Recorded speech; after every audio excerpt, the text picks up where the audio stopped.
والوداد الرياضي ممثلا للمغرب.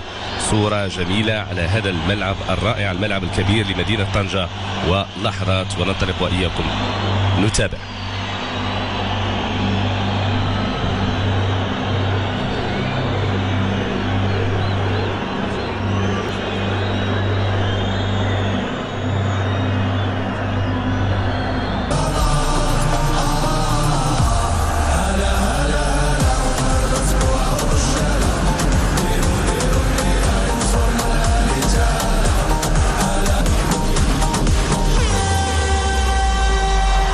بيزيدروس يبدع ويقدم أغنية ثانية شهيرة ديروا النية التي سرعان ما أصبحت شعارا لا مفر منه لملحمة أسود الأطلس في كأس العالم بقطر. أوكلاند سيتي من نيوزيلندا والوداد الرياضي ممثلا للمغرب.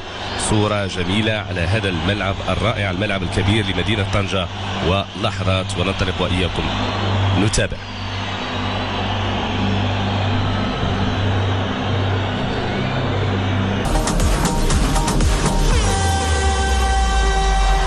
بيزيدروس يبدع ويقدم أغنية ثانية شهيرة ديروا النية التي سرعان ما أصبحت شعارا لا مفر منه لملحمة أسود الأطلس في كأس العالم بقطر. أنتم دائما تتابعون معنا مشاهدينا الكرام حفل افتتاح كأس العالم للأندية بالمغرب. السلام عليكم. وليد الركراكي يفاجئ الجميع بالظهور وسط الميدان. الكرة غتضرب بوطو وغتخرج، الكرة غتضرب بوطو وغتخرج. غنبغيتكم واحد التكريم على لا ليجوند بيلي اللي مشات لنا هذا العام. سيبقى وليد الركراكي الى الابد اول مدرب مغربي يصل مع المنتخب الوطني المغربي لنصف نهائي كاس العالم. هنا مشهد خامس، تكريم للاسطوره بيلي الذي توفي عام 2022، تكريم مدون للراحل اديسون ارانتيس دو ناسيمينتو المعروف في جميع انحاء العالم باسم بيلي. كنجم كرة القدم عالمي ومهاجم عبقري أحدث ثورة في لعبة كرة القدم، ولم ينسى تراثه الكروي أبدا حتى بعد اعتزاله. جميل جدا هذا الاعتراف.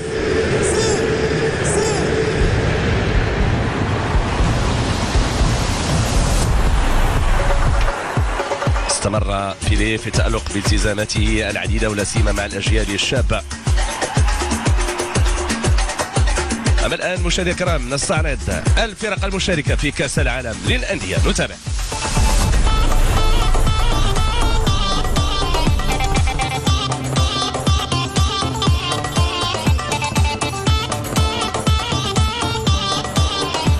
الأهلي من القاهرة مصر، معنا أيضا فلامينغو من ريو دي جانيرو، ريال مدريد من إسبانيا،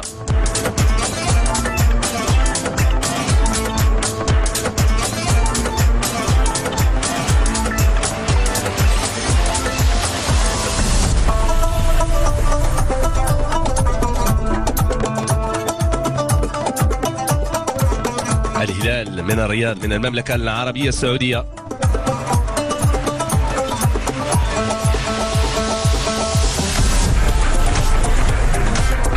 فريق سياتل ساوندرز من الولايات المتحدة الأمريكية، والآخر أوكلاند سيتي من نيوزيلندا، والآخر حاضر في منافسة كأس العالم للأندية هنا بالمغرب، مدينتي طنجة وأيضا الرباط.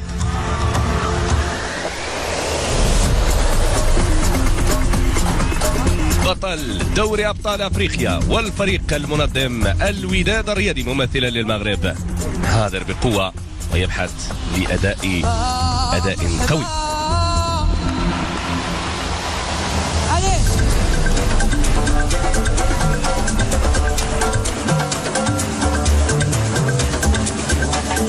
هذه إذن الأندية التي ستتنافس لتحقيق لقب كأس العالم للأندية هذه السنة. كامل التوفيق للوداد الرياضي والمشاركة المغربية بالنسبة للوداد. تابعنا وإياكم مشاهدينا الكرام حفل افتتاح رائع جدا من ملعب الكبير لمدينة طنجة، وتابعنا أيضا الصورة المعبرة لمدينة طنجة، منارة كاب سبارتيل، المعلمة الرائعة جدا.